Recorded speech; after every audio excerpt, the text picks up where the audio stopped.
Hey, good morning, Math 8. Today we are working on the last skill, the last section of Chapter 4. Has to do with negative exponents. It is Chapter 4, Section 7. So let's get after it. Before we can do this, and this is going to be a pretty quick one, I think, other than I have some guided practice at the end I hope you'll participate in. And I'll get to that in a minute.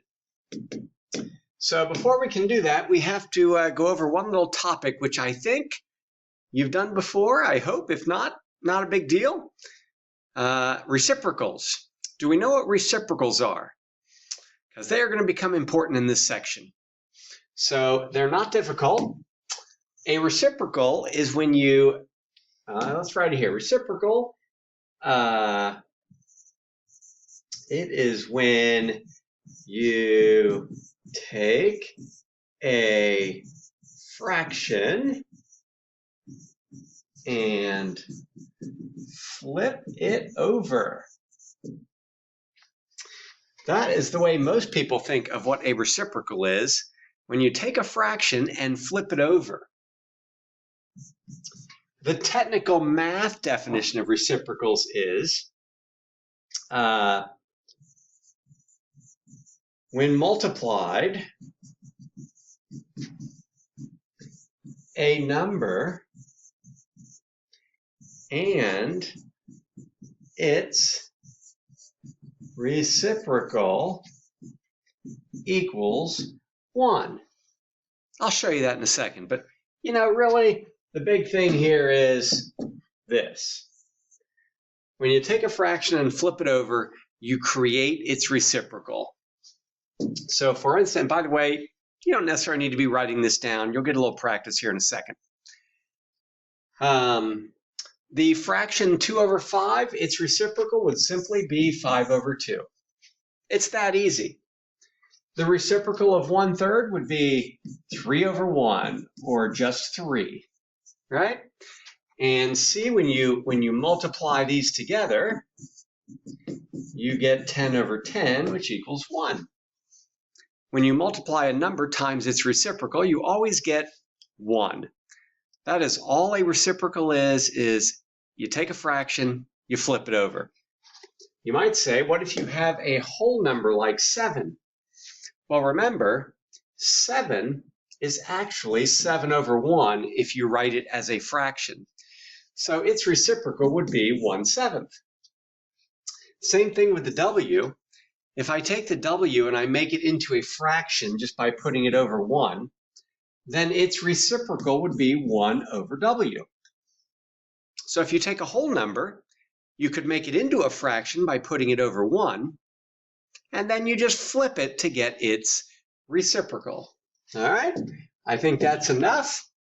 Here we go, negative exponents. So if you have watched the video and learned about the 0 exponent, this is not much different, frankly. You might remember from the last video here that I am reducing the exponent by 1 each time. And when I reduce the exponent by 1 each time, over here I am dividing by 2. Right? I'm dividing by 2 because I had 2 to the 4th, and then I took away one of the 2's. And when you take away one of the 2's, essentially you're dividing by 2, leaving you with 3 2's, 2 to the 3rd. And we all know 2 to the 2nd is 4, right? And then when you divide by 2, you get 2 to the 1st is 2. And as we learned in the last section, 2 to the 0 is 1. In fact, any number other than 0 to the 0 power is 1. So what about the negative exponent now? Well, maybe you've guessed it already, but if we continue to follow this pattern and we do 1 divided by 2, we get 1/2, which is actually what 2 to the negative 1st equals. It equals 1/2. And by the way, I really prefer the fraction 1/2 over the decimal 0.5. And let me show you something about this. So 2 to the first was 2, and 2 to the negative first is 1/2. And what you might recognize there is those are reciprocals. They are reciprocals, the 2 and the 1/2. When 2 over 1 becomes 1/2, 2 over 1 becomes 1/2 because of the negative exponent. You can see that a negative exponent does not cause the answer to be negative. It does not cause it to be negative. In fact, it takes the answer and flips it over, right? I think we should write that down. So, the negative exponent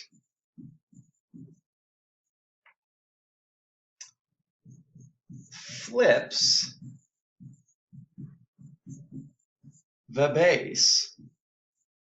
The negative exponent flips the base, then turns positive. That's what a negative exponent does. It flips the base, which means it takes the reciprocal of the base. You can see that the 2 flipped and became 1/2. The negative exponent flips the base, then it turns positive. If we go one more time, we go from 1/2 and we divide by 2. Do you know what half of divided by 2 is? Or, yeah, do you know what 1/2 divided by 2 is? It's 1/4. Or 1 over 2 squared. And I kind of like to write it as 1 over 2 squared because it makes it obvious. Let me go back and do the green one, I guess. Oops. That the 2 squared becomes 1 over 2 squared. Again, the negative exponent flips the base and then becomes positive. That is what a negative exponent does. So I've got a couple of those things down here in words. Negative exponents, they need simplified. All right? They should not be in the final answer. So when you see a negative exponent, you need to turn it positive. And negative exponents do not make the answer negative. When you see a negative exponent, you should think reciprocal. That is what negative exponents do, reciprocal. And your job is right here, turn negative exponents into positive exponents. We never leave negative exponents on our problem. When you have a negative exponent, you need to turn it positive. You turn the exponent from negative to positive by taking the reciprocal, or, flip of the base. And I'm going to show you a bunch of examples right here before I have you try a few on your own. So here we go. All right, so here the base is 5, right? The exponent is -3, but the base is 5. So I take the base and I flip it. The 5 becomes 1 over 5, and the exponent turns positive. And that's my answer. Flip the base, right? Flip the base, exponent positive. Now that's a pretty small one, so we could actually work out what 5 to the third is. It's 125. The next one, not quite as small, but again, the base is 13, so I flip the base and I turn the exponent positive. It's really that easy. whatever the base is, flip it, that turns the exponent positive. What if the base is a variable? No big deal. That would be x over 1. So we're going to flip the base, and that turns the exponent from -2 to +2. So that one equals 1 over x squared. How about y to the -8th? No problem. We take the y, we flip it, and that turns the exponent positive. 1 over y to the 8th. How about letter E? What if the base is a fraction? No problem. That negative exponent is on the 1/2, so I flip the 1/2. You know, you could make it 2 over 1, but 2 over 1 is just equal to 2. And that turns the exponent positive. I guess I could make it 8 because 2 to the 3rd power is 8.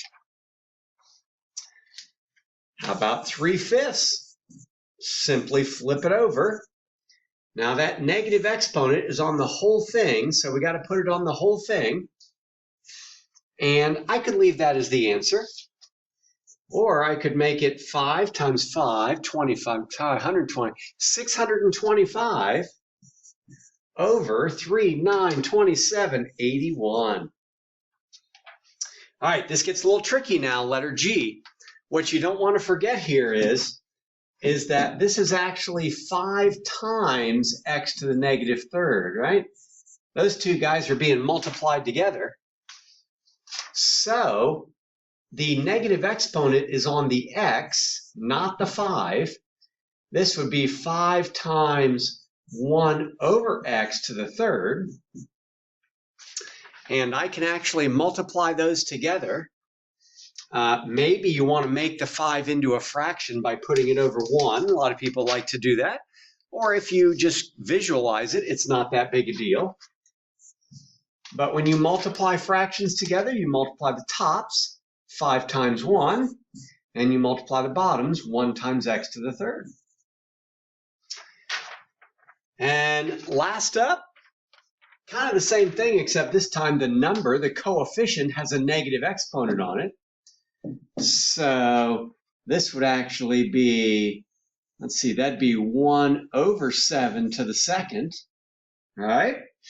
Times x to the 5th. And if you wanted to make that x into a fraction, you could, or you could just know it's on top. You know, some people like to make it a fraction by putting it over 1. And so when I multiply the tops, I get 1 times x to the 5th. And when I multiply the bottoms, I get 7 squared, or maybe 49 if we wanted to make it a 49, times 1 is 49. Okay, so what we've learned here is just flip the base.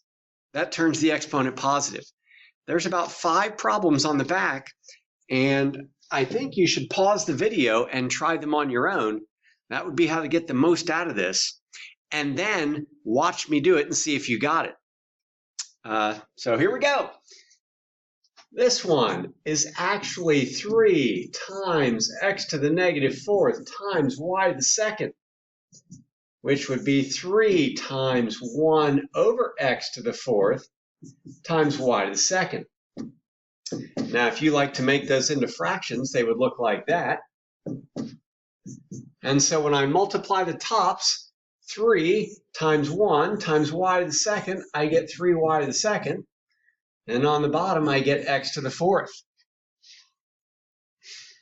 This one, I just need to flip the base. So it'd be 1 over 2 to the 5th. And I like to do 2s. I think we should finish those off. So 2, 4, 8, 16, 32. That would be 1 over 32. Number 3, the w. We all know how to do that. That's 1 over w. And it turns the exponent positive. And we're done. Number 4. All right, you got a choice here. We could apply the exponent first to each thing, or we could flip it first. I'm going to apply the exponent first on this one. So this would be 3 to the -1st, x to the -2nd to the -1st, y to the -1st. So that would be the 3 to the negative first would be 1 over 3 to the first, or just 1 over 3. This would actually be a power to a power, so I would multiply them, and I'd get x to the second. And then this y would need to be flipped because it has a negative exponent, so it'd be 1 over y to the first. And now I'm ready to multiply these things back together. Here, let me make that x a fraction for those people that like it to be a fraction. And now when I multiply the tops, I just get x to the second. And when I multiply the bottoms, I get 3 times 1 times y, that's 3y. And last up, number 5. So in number 5, I think I'm going to flip it first. I'm going to turn this exponent positive by taking the reciprocal of the base. So that would be 3y over 2x squared. And by flipping this, I can turn this positive. That's all a negative exponent does. To turn it positive, you flip the base.